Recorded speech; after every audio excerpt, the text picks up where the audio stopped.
자, 여러분 지난 시간에 함께 읽었던 내용들 집에서 다시 한번 꼼꼼하게 읽어보셨죠? 네, 예고했던 대로 오늘은 지난 시간에 했던 내용들의 어떤 임상 사례들을 중점적으로 그리고 우리 퇴행성 질환들이 정말 인지 그러면 어떤 도움을 통해 우리가 건강을 회복할 수 있는지 이런 질병 중심적으로 회복하는 그런 과정에 관련된 페이지들을 우리가 읽게 될 예정입니다. 오늘 할 게 100페이지가 넘습니다. 그래서 아주 마음이 급해요. 우리가 시간 안에 잘 마칠 수 있어야 하는데 그래도 우리 지난 시간에 읽었던 앞부분 함께 잠깐 리뷰해보는 시간 먼저 가져보려고 합니다. 우리 레이스탠드 박사님이 23년간 약물만 처방해서 환자들을 치료하던 분이었어요. 그런데 아내분이 눈앞에서 어떤 영양 보충제를 통해 좋아지는 모습을 보고 이런 신뢰 비타민은 도대체 무엇일까? 그리고 같은 질병을 갖고 있는 환자들에게 여러 임상 테스트를 해보면서 마음의 확신을 갖게 되었죠. 우리가 건강을 가져가기 위해서 진정한 예방은 세포 영양에서 시작된다라고 이야기했습니다. 그리고 마지막 3장에서 우리는 몸속에서 매일매일 전쟁을 치르고 있는데 몸속에 생기는 활성산소, 외부에서 들어오는 활성산소, 이런 산화 스트레스와 그리고 이걸 방어하기 위한 우리 몸의 아군들, 몸속에서 만들어지는 다양한 항산화 물질들, 그리고 이들을 도와주는 여러 가지 우리가 음식 속에 섭취하는 항산화 성분들, 비타민, 미네랄, 케미컬들이 우리를 돕기 위해서, 건강을 지켜내기 위해서 매일매일 싸우고 있다라는 이야기를 했습니다. 오늘은 파트 2에서 몸속에서의 이런 전쟁에서 승리하는 방법에 대한 내용들을 함께 살펴보도록 하겠습니다. 4장에서는 첫 번째, 우리 몸속 전쟁 속에서 상처받은 세포들이 있을 거잖아요. 전쟁터에서 뭔가 손상받은 이런 세포들이 그냥 그렇게 끝나버리는 것이 아니라 우리 몸에는 복구 시스템, 야전병원을 가지고 있다. 그래서 이 야전병원 안에서 우리 세포들은 다시 건강한 세포로 살아날 수 있다라는 이야기를 해주고 있습니다. 페이지 66쪽에 이런 이야기가 있어요. 우리 몸속에는 직접 또 간접 복구 시스템이 모두 갖추어져 있다. 우리 몸은 딱 머리끝부터 발끝까지 스캐닝을 착 돌리는 세포들이 있다라는 거죠. 어디가 어떻게 손상받았는지를 찾아내고 그걸 부분 꿰매듯이 반창고를 붙이듯이 하는 것이 아니라 완전히 손상된 것을 뒤바꾼다고 합니다. 잘게 쪼개서 다시 새로운 세포로 만들어낸다라고 해요. 단백질은 재활용 아미노산으로 만들어버리고 변형된 지방도 손상된 DNA도 다시 원래의 상태로 처음처럼 이렇게 바꾸는 힘을 우리 몸은 가지고 있다라고 이야기하고 있습니다. 이런 정교한 생화학 과정이 우리 몸에서 일어나면서 이런 인체의 야전병원, 복구 시스템을 우리 모두는 몸속에 가지고 있습니다. 그런데 왜 질병에 걸리고 여기저기 아픈 데가 나올까? 바로 전쟁에서 승리하지 못하고 졌다라는 거죠. 피를 갔다라는 거예요.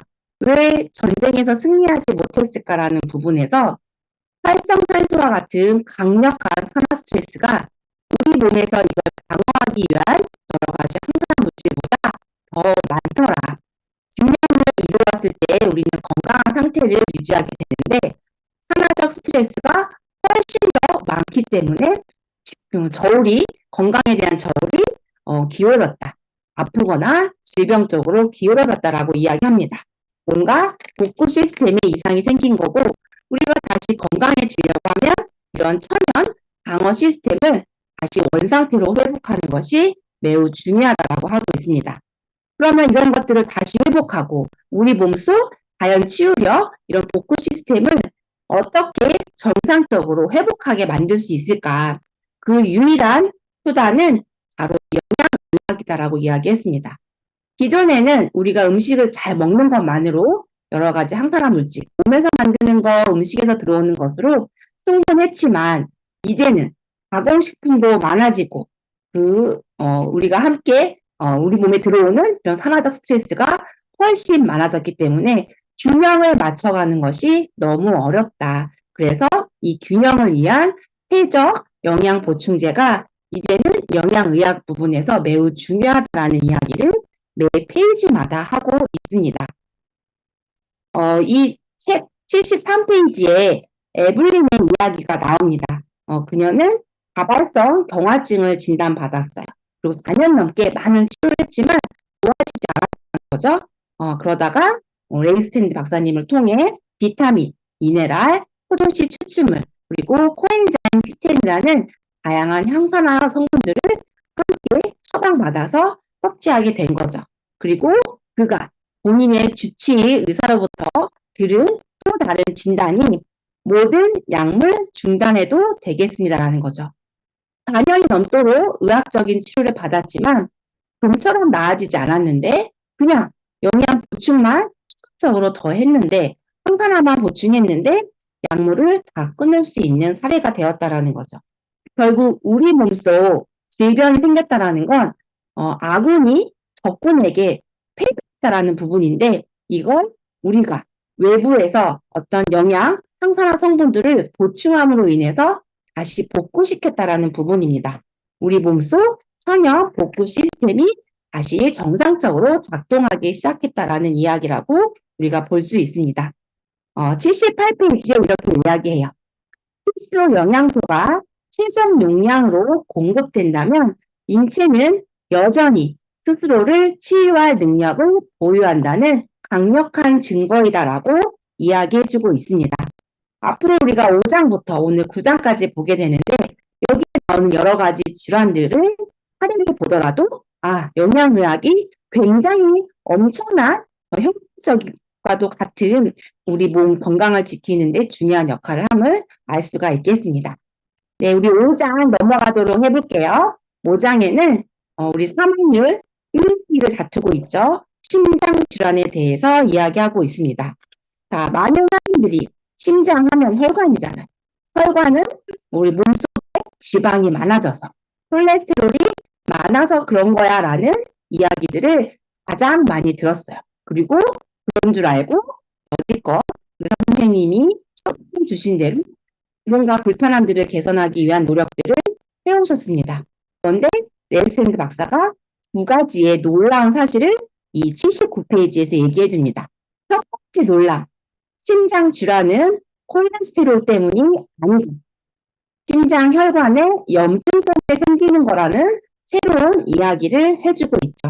그리고 두 번째로는 이런 혈관 염증을 약물이 아니고 바로 최적의 영양 보충을 통해서 해결해낼 수 있다.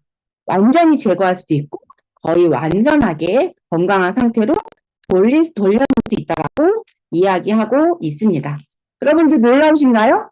우리가 영양제를 이렇게 먹었는데 심각한 질환을 예방할 수 있고 문제가 생겼다라고 하면 도움을 확실하게 받을 수 있다라고 이 오랜 시간 영양의학을 해온 레이스탠드 박사가 그의 저서에서 강력하게 지금 이야기해주고 있습니다. 그렇다면 왜 의사들은 콜레스테롤 하면서 혈관 질환의 주범은 콜레스테롤이라고 이야기하고 있을까? 그 역사를 돌아보면 1970년대로 슝 하고 우리가 타임머신 타고 가보면 좋을 것 같습니다. 1970년대에는 콜레스테롤 수치가 320 이하면 괜찮다였어요. 지금 우리가 320이라고 하면 큰일 났어요 하고 의사도 놀라고 우리도 놀라고 어떻게 걱정 근심이 가득할 거죠. 그런데 지금은 그렇지만 그때 당시에 70년대 살았던 사람과 지금 살고 있는 우리랑 똑같은 사람인 거죠. 그런데 왜 기준치만 이렇게 달라졌을까? 바로 1970년대 후반에 프리드님이라는 사람이 한 연구에 의해서 그가 이렇게 말했습니다. 콜레스테롤이 혈중에 200 이상이면 위험하다. 게다가 240이 넘어가면 심장 발작의 위험이 굉장히 높아질 거라고 얘기했습니다. 이때부터 200, 240이 중요한 수치가 돼서 그걸 기준으로 콜레스테롤이 높다, 낮다 이렇게 평가를 내렸다라는 거죠. 그리고 80년대에는 좀 더 디테일해져서 콜레스테롤도 종류가 여러 가지가 있는데 좋은 콜레스테롤 HDL, 나쁜 콜레스테롤 LDL이라고 명명을 하고 좋은 것은 늘리고 나쁜 것은 줄여야 돼라는 희한한 지금은 우리가 상식이라고 알고 있지만 그때는 지금은 비상식적이죠. 옳지 않다라는 아는 정보라는 걸 이제 하나하나 이야기해 드릴 것입니다. HDL도 LDL도 우리 몸에 꼭 필요한 콜레스테롤입니다.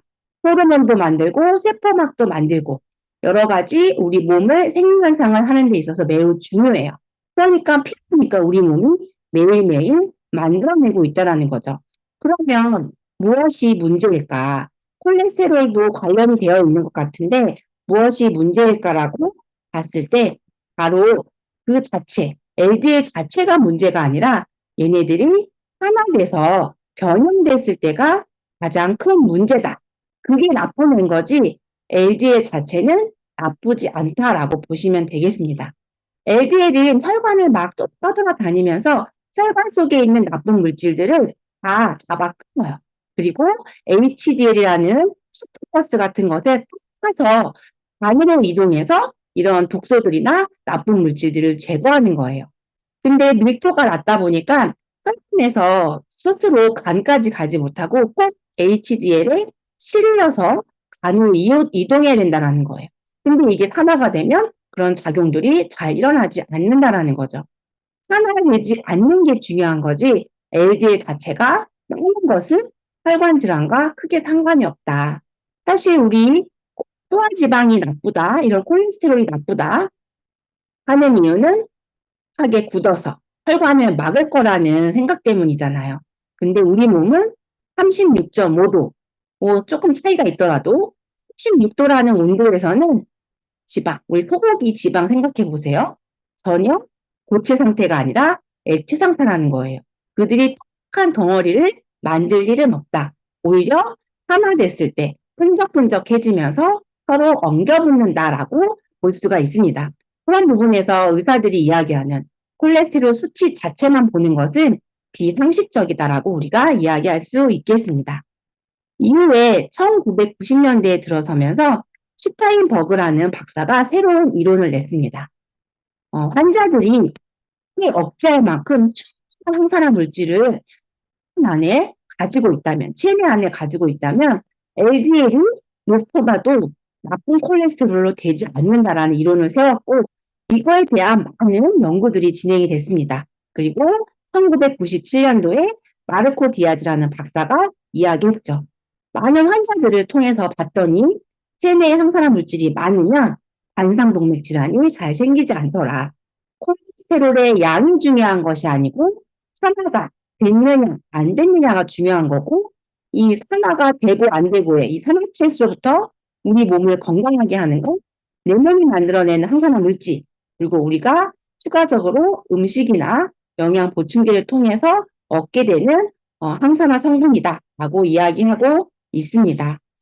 결국 우리 혈관에서 생기는 여러 가지 염증 이게 우리 심혈관 질환의 주요 문제인데 그 원인 어떤 과정에 의해서 염증 반응이 일어나서 혈관을 나쁘게 만드는가라는 부분은 84페이지 그림 1, 2 그리고 그 뒷페이지 3번에서 설명해 주고 있습니다.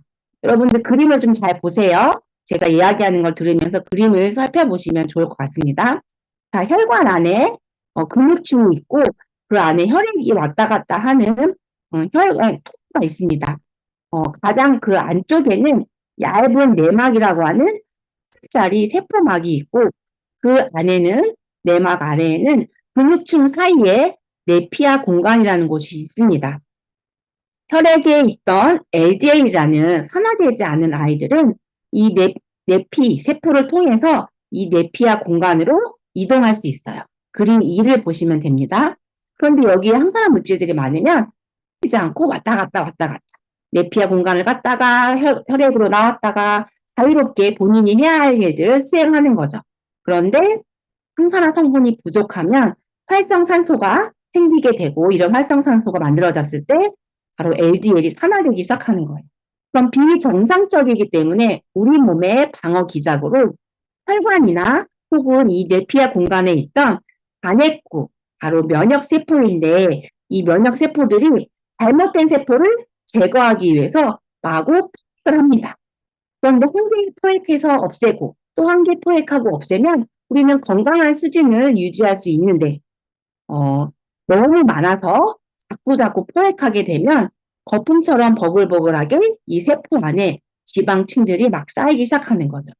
이렇게 거품세포로 변한 반핵구는 뇌피를 손상시키기도 하고 본인들끼리 끈적끈적해서 융합하기도 하고 터지기도 하면서 이 안에서 염증 반응을 일으키기 시작하는 거예요.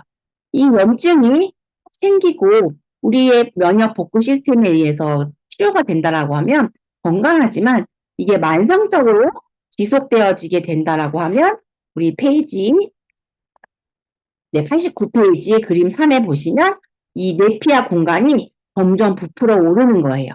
그러면 혈관 안쪽으로 불로 튀어 올라올 거니까 혈관이 좁아질 거고 혈관 벽이 딱딱해질 거고 그러다 이들이 활성산소나 노폐물 터져서 뇌피가 팡 터져버리게 되면 혈전이 만들어지는 거예요. 작은 혈전들은 떠돌아 다니다가 제거가 되어지면 다행이지만 뇌나 혈관이 가느다란 모세혈관으로 이런 것들이 흘러 들어갔을 때 막을 수가 있다는 거죠. 그러면 뇌경색, 심근경색이라는 큰 질병을 만드는 원인이 된다는 거예요.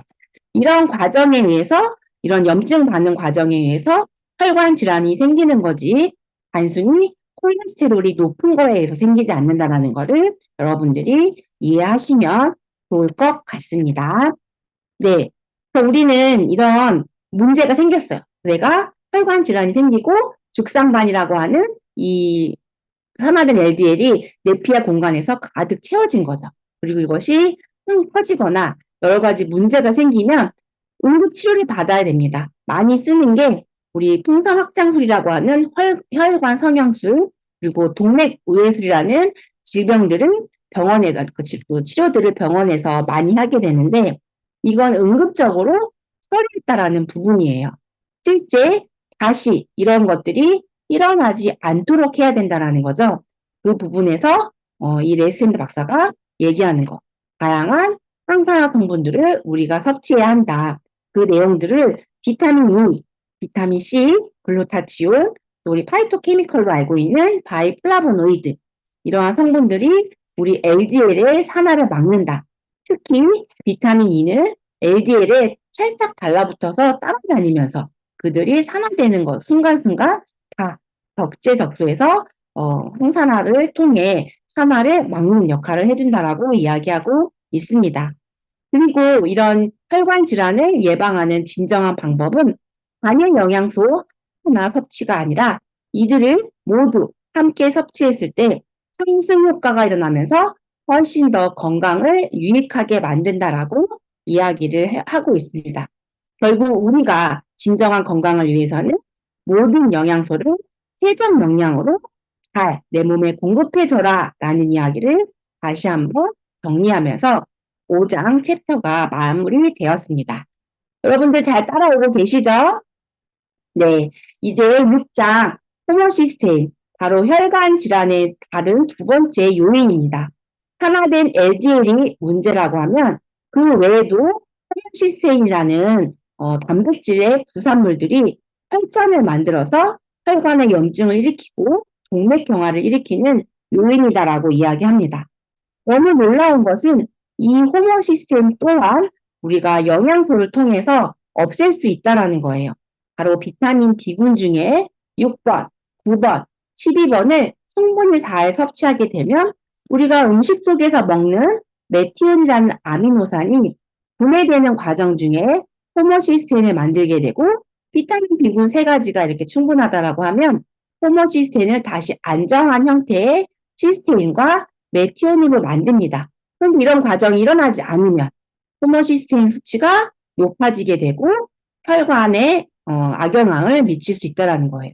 그럼 이 호모시스테인이 어떻게 알려지게 됐는지 어린 8세도 되지 않은 어린 아이들이 심장병, 혈관이 동맥경화가 심해지면서 사망에 이르게 되는 사건이 있었어요. 그때 혈중을 봤더니 호모시스테인이 굉장히 높았고 동맥이 노인의 혈관처럼 굉장히 많이 손상되어져 있었던 거예요. 유전적인 결함으로 이 메티오닌을 잘 분해하지 못한다라는 것을 알게 되었고, 아, 이때 남아있는 이 호모시스테인이 혈관을 공격하는구나라고 하고 이러한 연구들을 한창 하고 있었습니다. 근데 그걸 연구하는 중에 반대파가 생겼죠. 콜레스테롤이 주범이야, 호모시스테인이 아니고 하는 이런 반대 연구단체하고 딱 맞닥뜨렸고, 연구비라는 것이 박사들에겐 굉장히 중요한 사건이잖아요. 그의 이 호모시스테인의 중요도는 사라지고 콜레스테롤이 엄청 중요하다라는 이슈들로 혈관의 건강에 관련돼서 여러 가지 치료법들이 개발되었어요. 그러다가 1990년대에 다시 두 가지 연구에 의해서 호모시스테인이 심혈관의 주범이다라는 또 이야기가 되어 있습니다. 15,000명의 의사들을 대상으로 임상 테스트를 했는데 호모시스테인이 조금만 농도가 높아져도 심장 발작이 높아지더라. 3배 이상 높아지더라라는 얘기가 있었고 또 뇌로 가는 경동맥의 협착 위험이 굉장히 증가된다라는 연구 문헌들이 발표되기 시작했어요. 그러면서 호모시스테인의 농도를 낮추는 것이 매우 중요하겠다라는 이야기를 하고 있습니다. 그렇다면 호모시스테인은 우리가 어느 정도 농도가 정상 수치일까?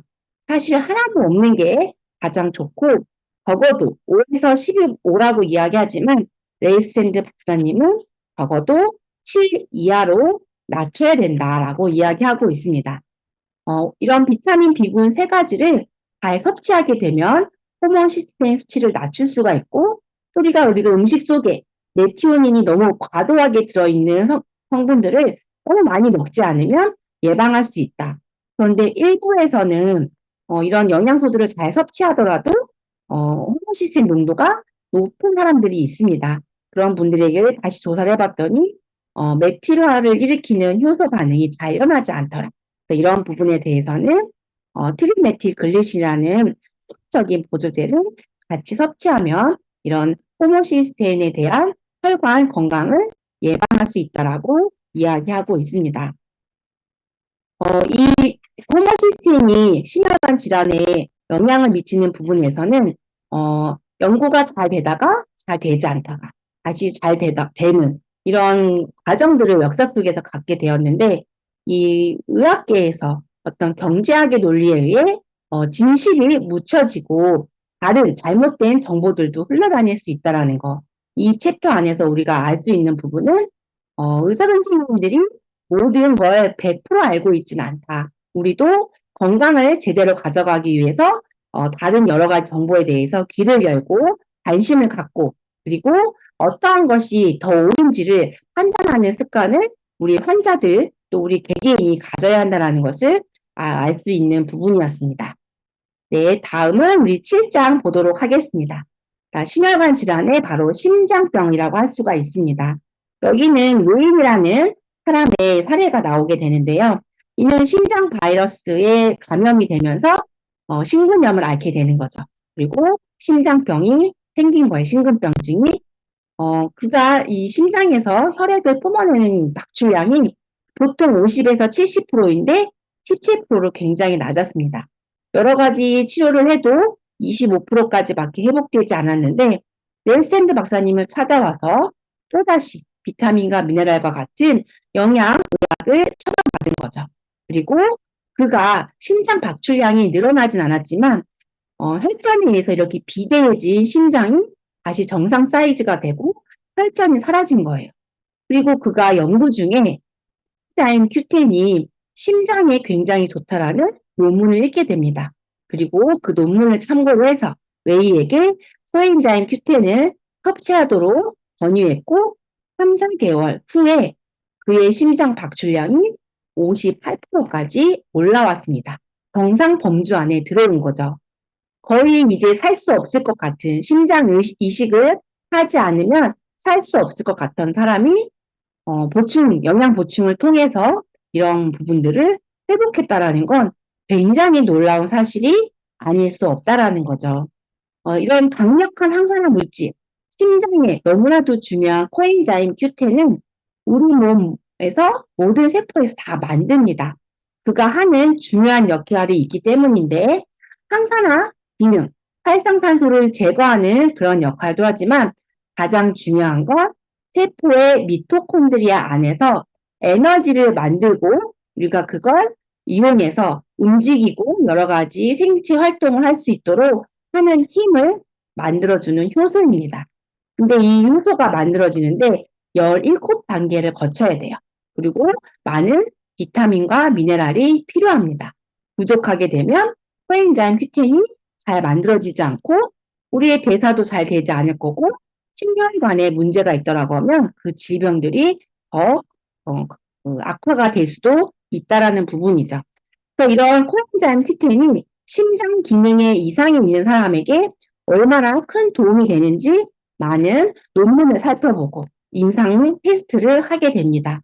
실제적으로 이식 대기자, 거의 회복 불가능이어서 이식을 기다리고 있는 11명의 환자들을 대상으로 코엔자임 큐텐을 이렇게 처방을 한 거죠. 그런데 그들이 섭취하면서 보통 심장을 4단계로 나눈다고 합니다. 4기였던 사람이 3기, 3기였던 사람이 1기에서 2기로 점점 이 병기 상태가 개선되어지는 것을 알 수 있었다라는 거죠.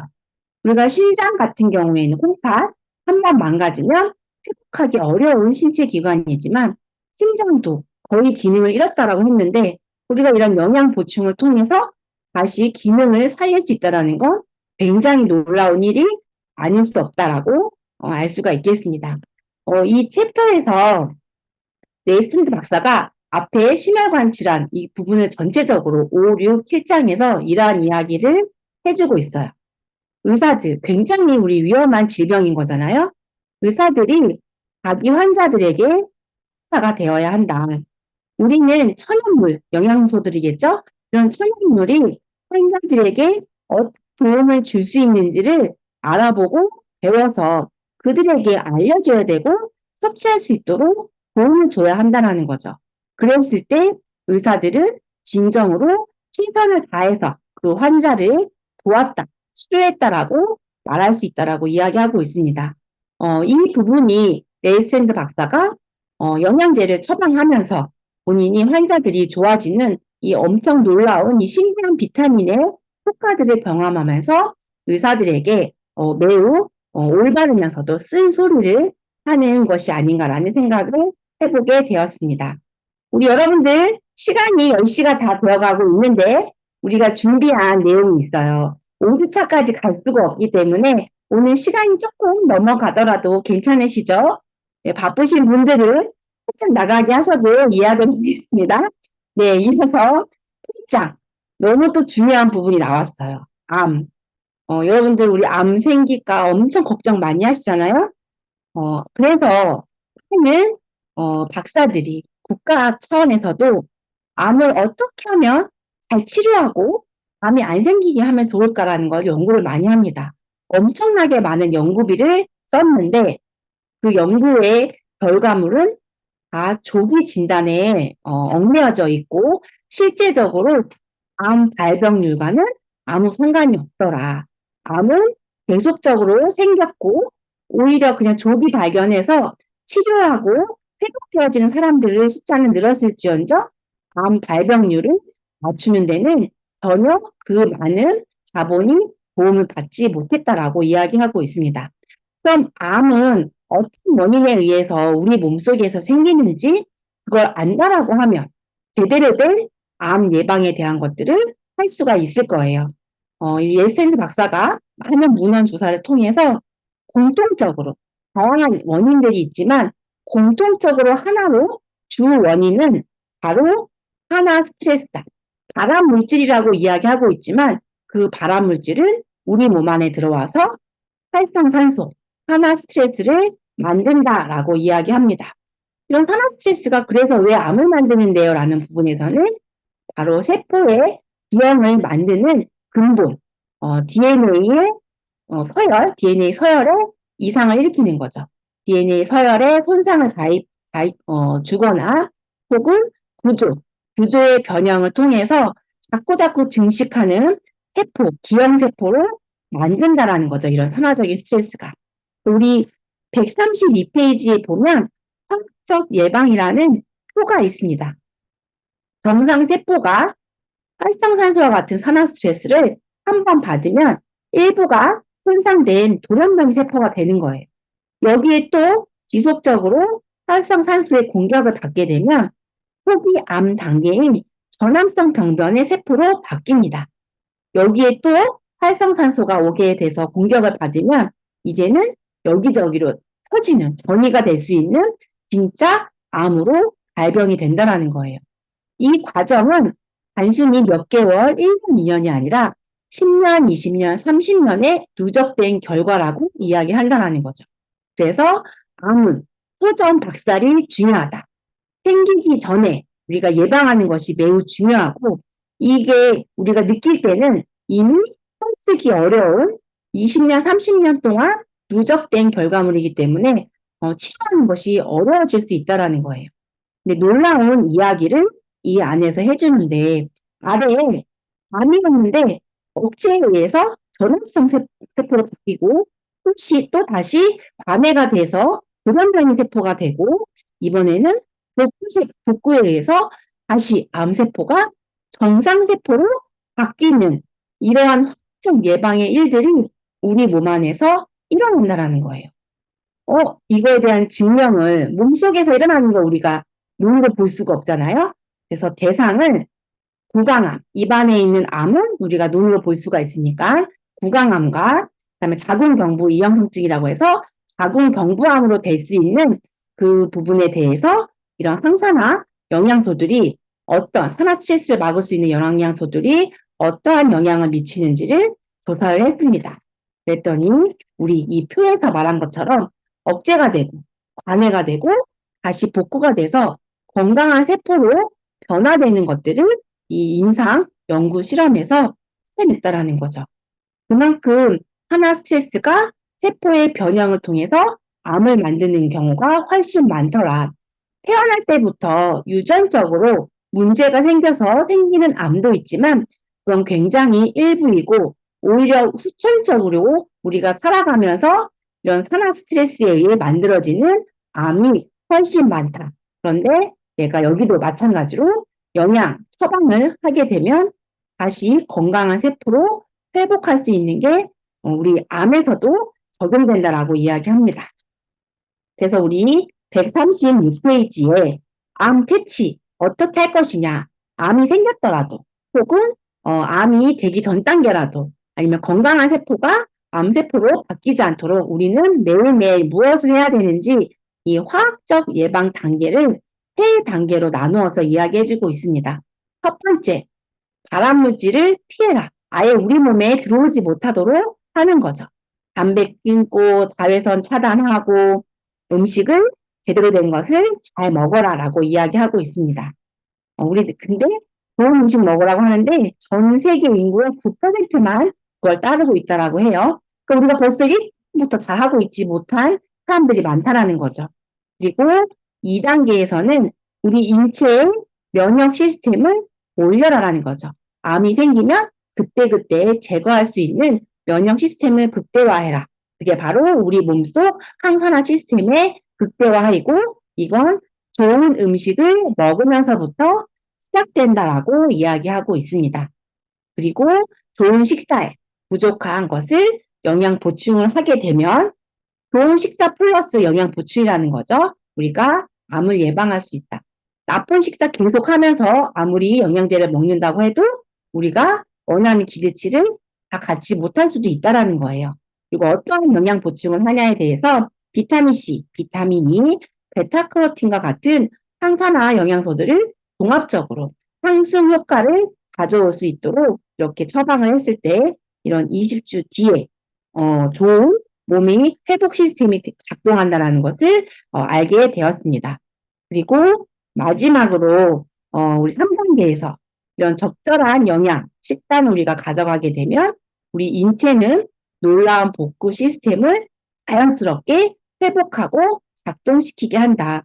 우리 몸 스스로 나를 보호하기 위한 자연 치유력이 굉장히 높은 수준으로 올라간다라고 이야기하고 있습니다.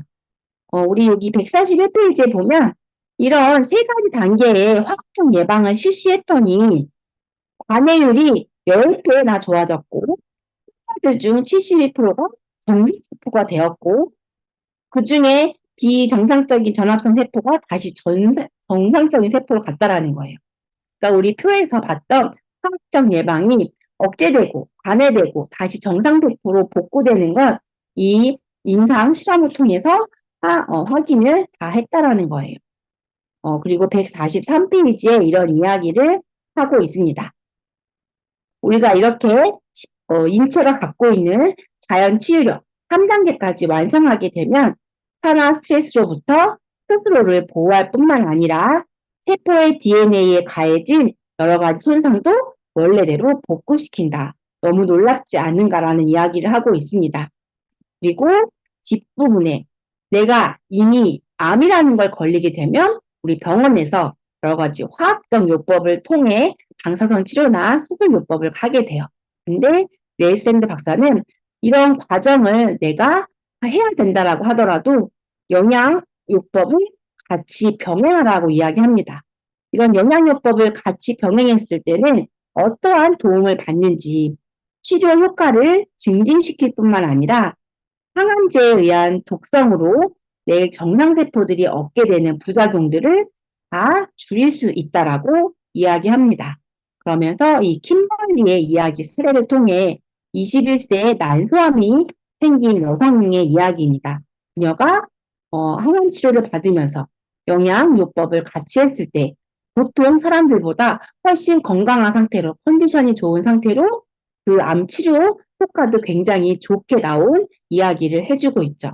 그러면서 이런 영양 보충제를 보조적으로 함께 사용했을 때 우리 몸에 어떠한 일이 일어나는지에 대해서 148페이지에 항산화제는 암세포의 파괴를 돕는다고 이야기하고 있습니다. 그리고 두 번째는 항산화제는 건강한 세포를 돕는다라고 이야기해요. 그런데 의사들은 하지 못하게 하죠. 그들이 이야기하는 부분은 화학적 치료, 항암제는 활성산소를 아주 많이 내보내서 암세포를 제거하는 방법입니다. 그러다 보니 건강한 세포도 손상받을 수밖에 없고 여러 가지 부작용, 후유증과 같은 상황들이 만들어지게 되는 거예요. 근데 의사들이 놓치고 있는 부분은 바로 암세포와 정상세포는 항산화제에 대해서 다르게 작용한다는 거예요. 정상세포는 아주 똑똑해서 필요한 만큼의 항산화 성분들을 세포 안으로 가져와서 본인이 항암제 이런 활성산소가 과도하게 들어왔을 때 나를 지켜내는 데 쓴다라는 거예요. 그런데 암세포들은 잘 만났다, 너 잘 만났다 하면서 엄청나게 많은 항산화 성분들을 가져가게 되고 과도하게 들어온 이 항산화 성분들이 일을 하면서 엄청난 활성산소를 만들어내게 돼요. 그렇게 과도하게 만들어 놓은 세포 안에서 만들어진 강력한 활성산소들은 암세포를 더 증식하게 하는 게 아니라 죽이는, 파멸시키는 역할을 하게 됩니다. 오히려 항산화제를 같이 섭취하면서 이런 화학요법, 방사선 치료를 했을 때 이런 암세포를 사멸하는 효과뿐만 아니라 건강한 세포를 지켜낼 수 있다는 걸 많은 연구 사례를 통해서 또 이 책에 입증하고 있습니다.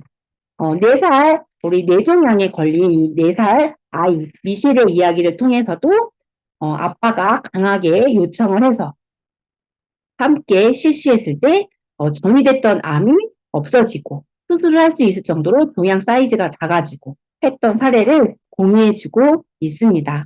152페이지에 이런 이야기를 해주고 있어요.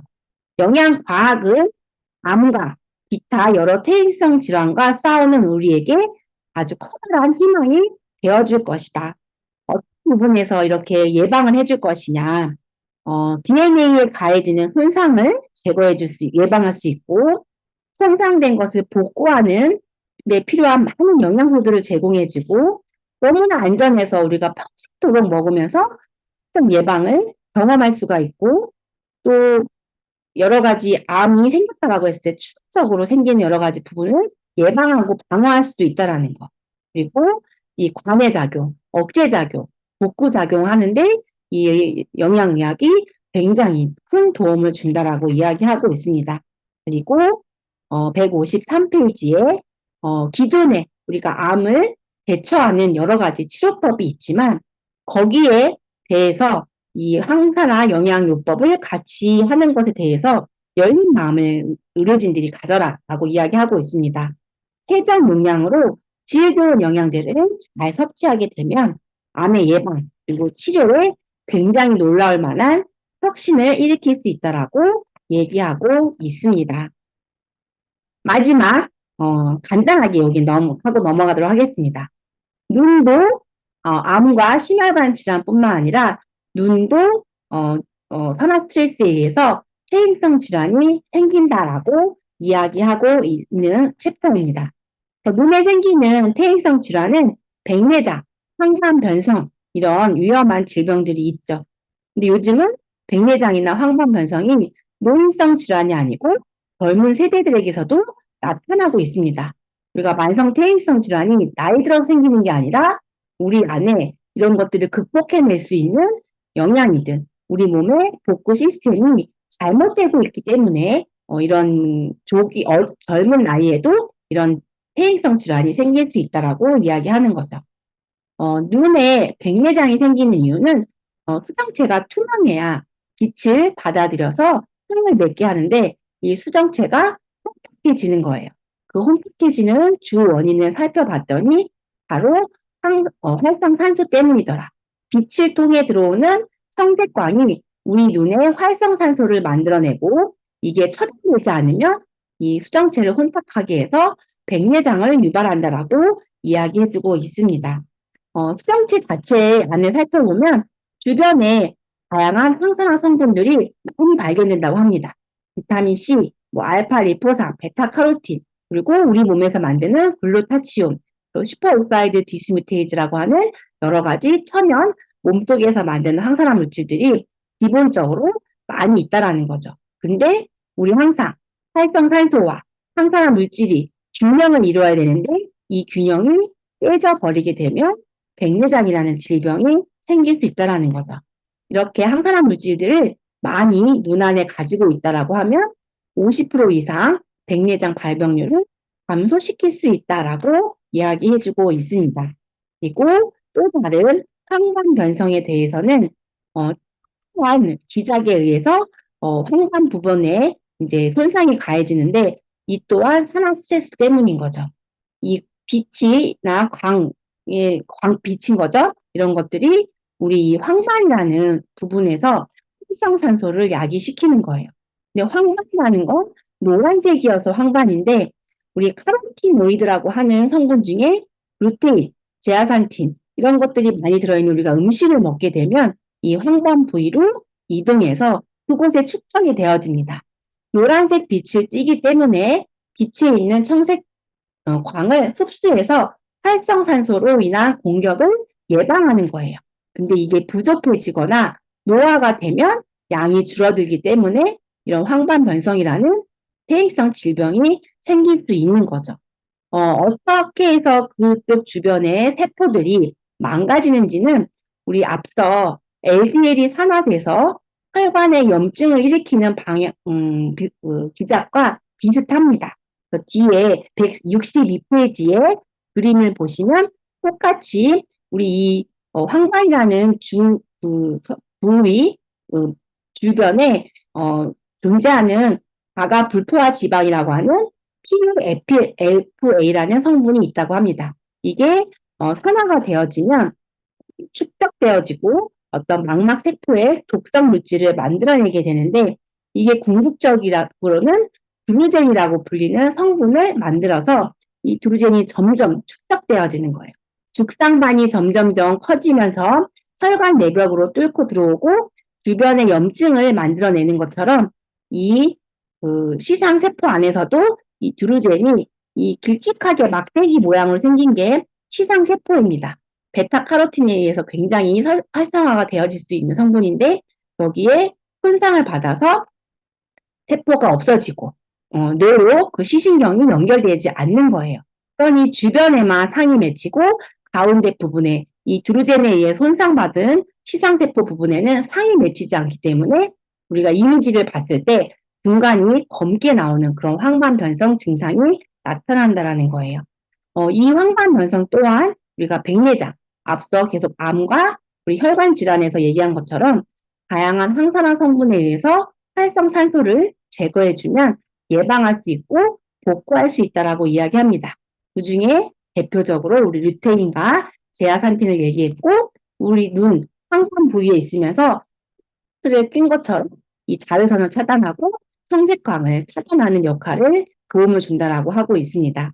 실제 이 루테인을 가지고 임상 실험을 했을 때 황반 색소가 증가되어지고 또 이 그 황반 변성의 비율이 43% 이상 감소되어진다라는 임상 결과를 얻게 되었습니다.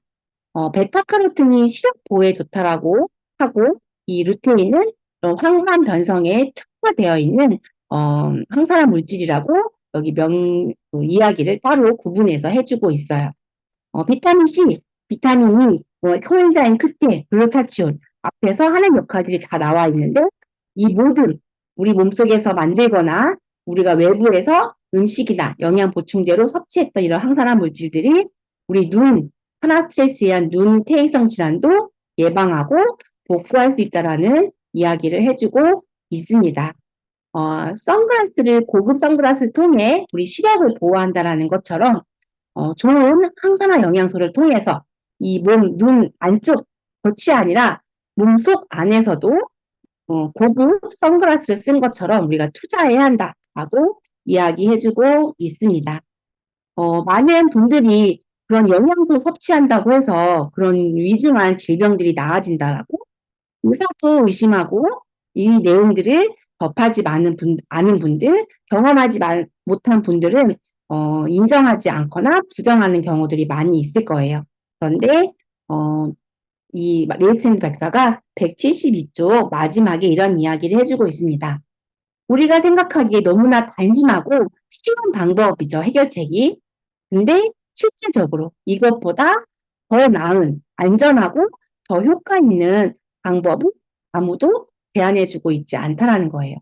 확신이 없다 하더라도 이런 어떤 임상 사례를 통해서 또 우리가 유산화를 하면서 많은 분들에게 눈 건강, 심혈관 건강, 또 암에 대해서 도움을 드렸던 이런 사례들은 이 레이샌드 박사의 영양의학 가이드와 함께 우리가 앞으로 나의 건강과 가족 건강, 그리고 주변인들의 건강을 지켜드리는 데 있어서 강력한 도구가 될 것이고 여러분들이 좀 더 확신을 가지고 전달하시면 좋을 것 같습니다.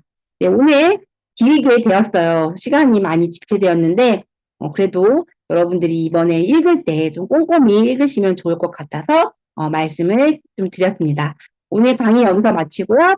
다음 주에는 나머지 6가지 질병에 대한 이유와 원인과 그리고 해결하는 방법들에 대해서 함께 보도록 하겠습니다.